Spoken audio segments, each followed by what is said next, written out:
Hey, what's going on, guys? This is going to be my review here for the HGUC Gundam TR-1 Hazel II.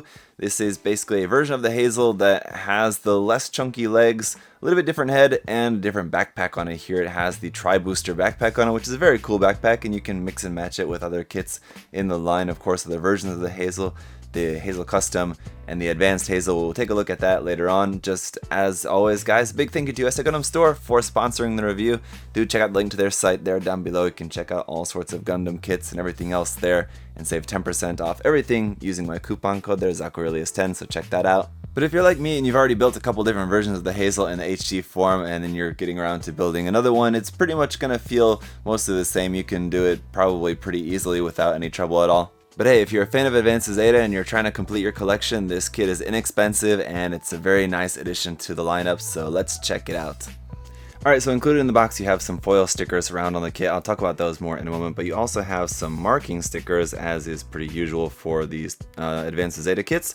I used about half of them. As you can see, some of them I didn't use, and some of them they're not really shown how to use them. You're just kind of left up to your own choices how you want to use some of these, like the large bunny sticker there. But as usual, when they're stuck on a light or white piece of plastic, then they look okay, but if you're looking at them on a dark piece of plastic, you're going to see that very ugly large sticker square outline around them, so they don't really look all that great unnecessarily. We have a clear pink beam saber effect part here for the beam saber handle, which is stored up on the backpack up there. We have our shield connector piece and two choices of shield here. We have just the standard curved shield, again with that sticker marking looking not so great on there, but that will just clip onto there. Or you have the option of the shield booster, which also just has the same clip. Now it does still have the fold down peg for plugging onto the backpack of the Hazel Custom, but it doesn't serve any purpose with this kit as it's not able to plug onto the backpack of this kit. So with either of the shields, that just plugs onto the connector, either onto the side of the arm or onto the back of the arm. You have your choice there with that. And then we have the beam rifle here with a little sticker for the camera sight for that. The handle will move up and down, and this ammo clip on the front is removable there like that. We have the spares, of course, here on the side skirts there. Then we also have the addition of the gym rifle here, which is also pretty nice. You have a little sticker for the camera lens for that one as well. It's basically just two halves sandwiched together, and then you have an extra little part there for the very tip of the rifle. The molding on it looks really nice. I think the detail looks good. You will have a seam line, of course, but it's an HG rifle, so it's kind of expected. And then for our hand options, for the left side, your only option is this open hand here, which is like a rifle support hand or just kind of open resting hand like that. For the right hand, we have a trigger finger hand or a beam saber holding hand, so you only have two options there for that. The hand options are nice for holding weapons, but if you don't want to be holding weapons, then I do kind of wish we would have had just a standard closed fist would be nice or something, or anyway, some other option for that. And then finally, our other option here is for the head. So you have your choice between this regular kind of normal style top of the head there with the camera in the front, and there's a camera at the back of the head as well. You can see there's no sticker for the camera on the back of the head though. And I should also mention that I did remove and sand the safety flags on the ends of the V-fin, though normally those will have a safety flag on there.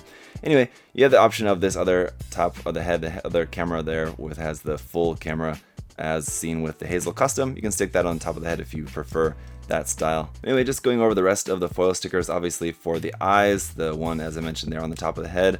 Around here on the backpack you have this one that fits in there, also one up inside there, under there on the backpack. And then around here you have this gray sticker that fits around this part of the backpack here. We have a couple more green stickers down here on the lower legs, and then one little one that goes on the yellow V there on the crotch, which doesn't really want to go on very well. I tried my best, and it's just not really going to be one that wants to go on very smoothly. But as for the articulation of this guy, the head will go up very nice and far, so that's nice. It will work really well for flying poses, and especially if you have a backpack that's kind of meant to be a flying backpack, that's always nice to have a nicer head articulation to fit the pose there.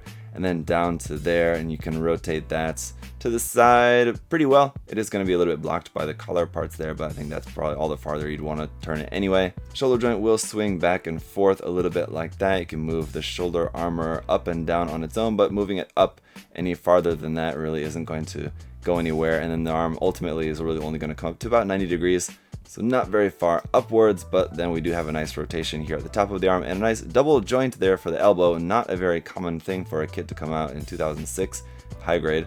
So it's a nice joint there at the elbow at least. The wrist is just, of course, on a ball joint. The front skirts can be separated, but they just come attached together, so you can just move those up and down like so. The side skirts as well will move up and down a little bit like that. The back skirt is just fixed. You'll notice it is a different back skirt from the Hazel Custom. It's a much smaller one. But quickly going back up to the stomach section, we have a little bit of a forward and back stomach crunch here, but it's not really going to be giving you all that much. Basically, you're going to want to probably push this down as far as you can on that polycap anyway, just to keep the mobile suit from sagging backwards. Because of the weight of the backpack, it's going to have a tendency to sag backwards, so just make sure that's pushed all the way down, and then that'll stay pretty straight.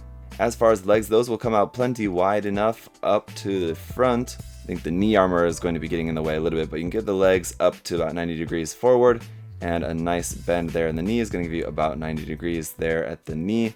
This front ankle armor, of course, will move up and down a little bit. Ultimately, you can bring the foot very far to the front like that, and then back down to there, which is not bad either. Side to side, you have a little bit of side-to-side movement here as well. Up underneath the feet, then full details there as well. So articulation overall is pretty not bad, especially for the age of the kit, but it does have some seam lines. So some notable ones would be here on the thigh. You have a seam line down the center of there. Nothing on the front of the lower leg, but the back of the lower leg has a seam line down the lower part. This top part here, that's molded as a panel line, but the lower part is not, so you will have to get rid of that seam line there.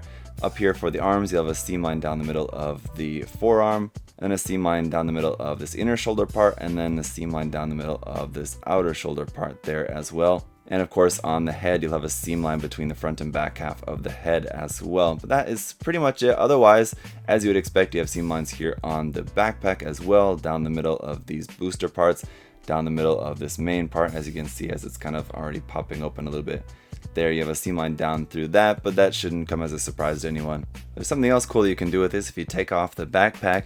And then we take the backpack here from the Advanced Hazel and one of our shield boosters here that's included with this kit, just so that they're both in the same color. Technically, you don't really need them both to be the same color. You can give them the backpack here with the double booster shield, like so, and then you're actually supposed to replace the back skirt as well. This back skirt piece you're supposed to replace with the back skirt of either the Hazel Custom or the Advanced Hazel as well, but for the time being we'll ignore that. But anyway, this would make the Hazel II high mobility type that you can make here with just a simple swap of the backpack like so, basically. And since we're swapping backpacks, why not let's try our Tri-Booster shield here on the Hazel Custom, since its color matches as well.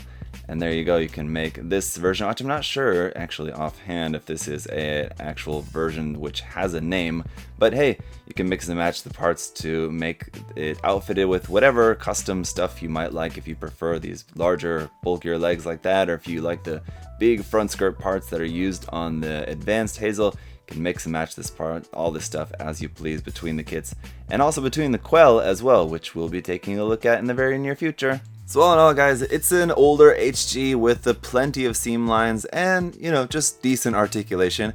Pretty standard amount of weapons. I mean, it's pretty nice you actually have the two different options for the rifle. You have two different options for the shield. That's more than a lot of kits have. Its hand options are, you know, kind of basic. You know, they work for what they're supposed to do, but they don't give you a whole lot of options. Basically, if you wanted some more hand options, you kind of would have to go to another hand option set or something like that, which is, again, pretty standard for HG kits. Even modern HG kits, they don't give you a whole lot of hand options anyway. Even a lot of the recent ones, you just get one set of hands and that's it. So the fact that this even has 3 instead of just the 2 is, I guess, not that bad either. The option parts for the head are nice, and then just the stickers, everything, if you choose to use those.